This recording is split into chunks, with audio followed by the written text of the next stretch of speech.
Hi, I'm Justin and welcome back to Just Shaves. Just yesterday I received the Carve Overlander for the first time. Haven't used this quite yet. Purchased this secondhand from another buddy on online forum. So he bought it brand new straight from the Carve company, used it one time, decided it wasn't for him and offered it for a reasonable price. So I decided to jump on it. This particular razor is made out of solid brass, and when I was thinking about it, I realized this was the first razor that I personally own that's made out of solid brass. And I thought it'd be a good time to pause and just talk about the different metals some of these razors are made out of, and just kind of go through some of the pros and cons with the different metal types. With this channel, I wanted to keep everything with an educational focus, just kind of highlighting some of the things that I've learned over the last couple years.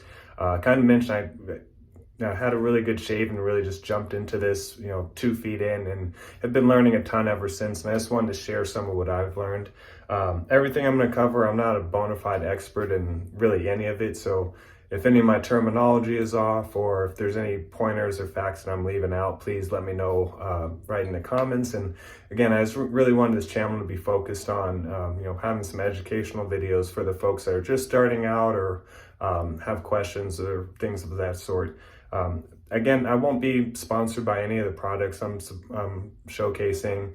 None of the products I'm using I really care to push on to anyone else. I really wanted to keep the focus on, from an educational standpoint, which things work well for me, which ones don't. And I want to just focus on highlighting the why, rather than just raving about one thing versus another. So everything I showcase here is just going to be with the focus of just trying to help everyone else.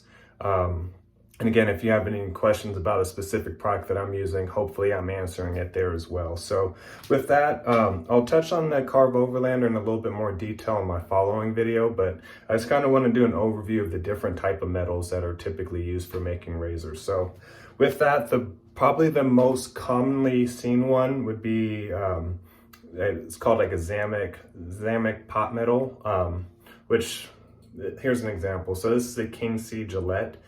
Essentially what this is, it's an alloy collection of metals that were melted down and formed into different casts for them to be able to make the different parts.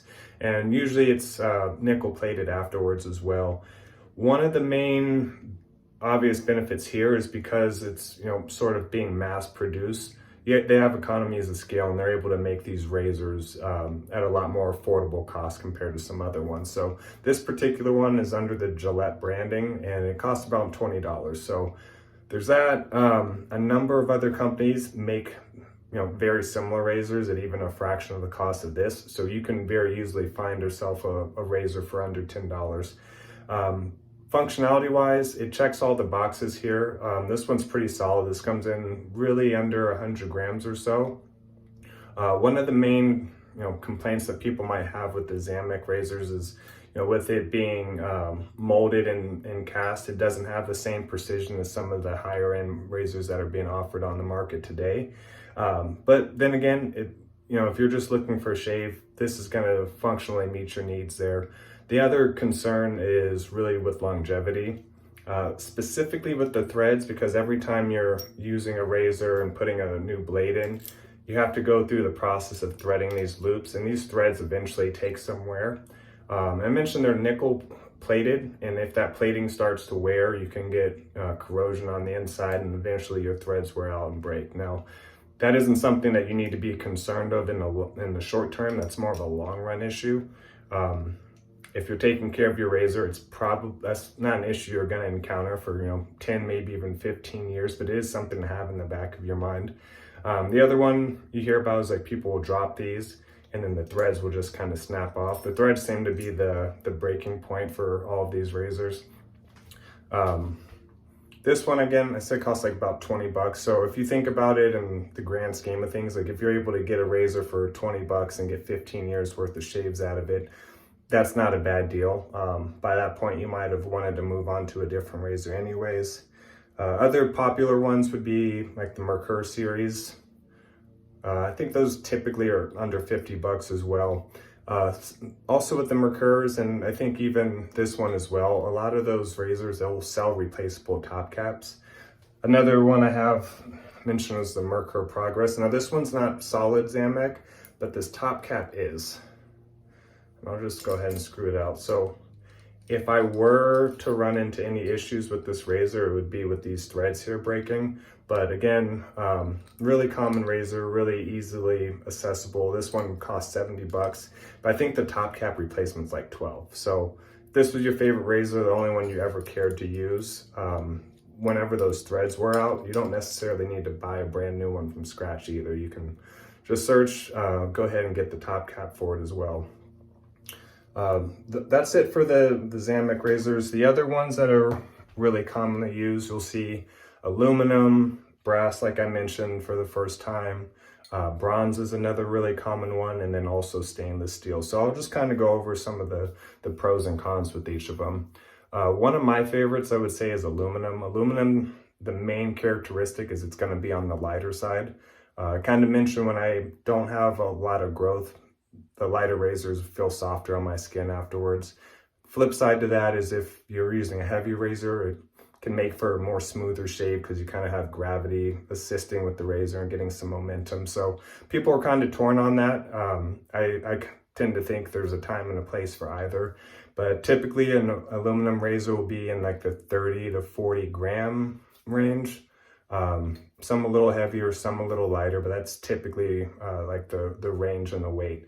Now that differs compared to a lot of other, stainless steel, brass razors usually come in around 100 grams. So if you're used to using a 100-gram razor, 5 days out of the week, and all of a sudden you go for one that's, a third or a quarter of the weight, there's going to be a significant change. So just something to keep in mind. Another thing with aluminum razors is because it's a softer metal, the machining process doesn't take quite as long, so they're able to make those same razors with really similar quality to other higher end razors, but at a much more affordable cost. And most of them are milled out of like a solid billet of aluminum. Price range, one of my favorite razors was the Lupo aluminum made by Razor Rock. That cost about 40 bucks. Great quality razor. The timeless razor I just used, I bought that one on sale back in December for $36, but I think brand new, fully marked up, it's around $60.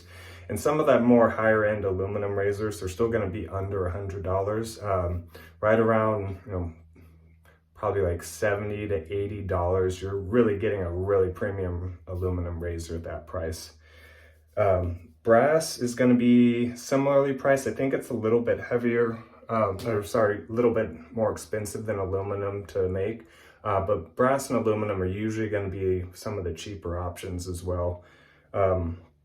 Brass, weight-wise, this is going to be actually a little bit heavier than stainless steel, and the Carve Overlander is actually a fun comparison because they have the specs for the different metals for making the same razor on their website.